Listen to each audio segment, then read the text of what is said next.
what if balloons couldn't pop or deflate? So, in my head, if a balloon doesn't deflate, what it actually means is that that balloon is no longer permeable by air, so it becomes a very good container. So, what I wanted to do was just to capture all the car exhaust fumes to help the environment. Okay. So, all you do is you just take a balloon, you stick it on your tailpipe, and maybe you get a nice clasp or something going.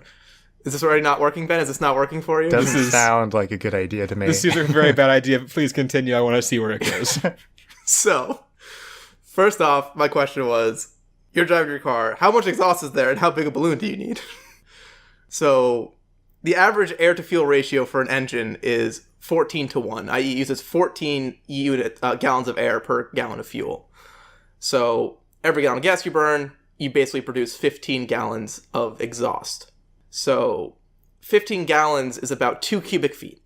So, if I have a car that says gets 30 miles to the gallon, pretty average for nowadays, and say I drive 15 miles to work, I'll use half a gallon of gas, and I'll get a cubic foot of exhaust on my trip to work, which is about the size of a single party balloon. Yeah, that's pretty reasonable. So that's pretty easy to kind of just handle yourself. So like you drive to work, the little balloon fills up. Maybe if you have a long drive, you get a bigger balloon. People will know how long you've been driving, so they know if you're tired. If you have like a giant balloon sticking out the back of your car, just show them the balloon. It's like, sorry, I'm exhausted. I've been driving for hours. And like, oh, have you? And like, oh my god, look at that balloon. You're exhausted? Oh, dude. Okay, continue. So you've now protected the environment. Well, just your little part right there. So the next thing is, what do you do with all these balloons full of exhaust you have? My first concern was actually transporting these balloons places. But I think it's actually not going to be so bad because the exhaust from your car is a bit less dense than air, so it will float. So, you can tie them to like a truck that'll take it to like a boat or whatever, and it can just like, there'll be a system to get rid of your balloons. Like you tie them up with your garbage, I guess, on outside, like on recycling day, and it's just balloon day. Trucks come around just collecting all the balloons. How much exhaust do these trucks make? Well, none, because it all goes into balloons. So now what do you do with all this exhausty balloons that you have? So there is a company in New Zealand called Lanzatech that is developing microorganisms that actually feed on carbon monoxide, specifically like in the concentration of exhaust fumes, and are able to use that to produce ethanol, basically turning it back into gas. Great. So they haven't, obviously this is their research, they haven't released the exact process, but you can't prove that this isn't infinite energy.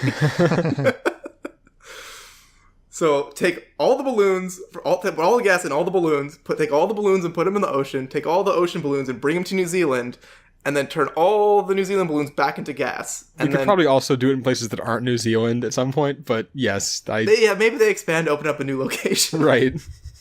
Business is probably going pretty good, so. I do have one question, and maybe this is a thing where I'm misinterpreting how cars work. I don't think the exhaust is, like, pressurized when it comes out, right?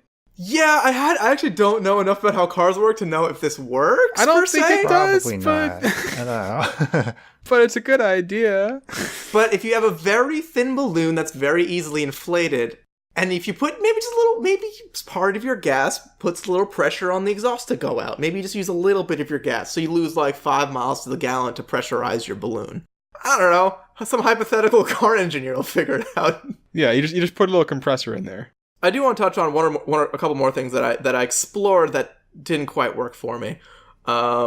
So the obvious thing was, can you do it like the movie Up and just get float your house and just get like all this real estate back? I had this image of like you buy your like 50 by 100 suburban plot, and then you just put an anchor in the middle of it, and then there's like a rope like 20 or 30 feet up, and then your house is floating there.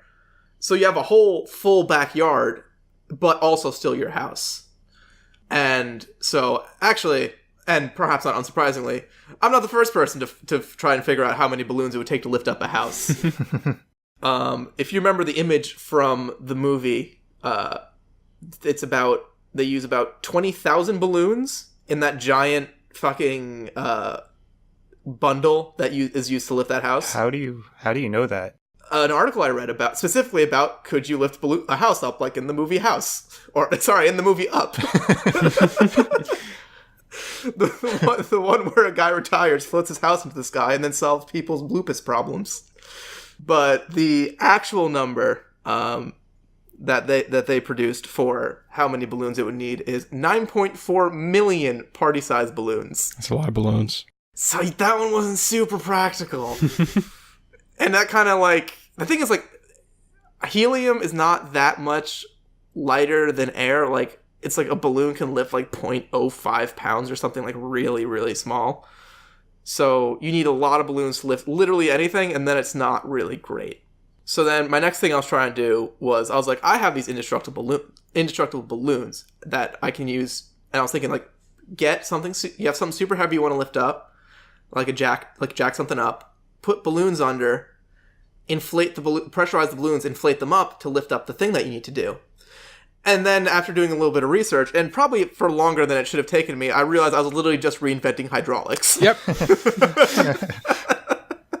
You're like, oh my god, it's working. There was literally a description of hydraulics that was like, imagine a balloon. I'm like, oh fuck.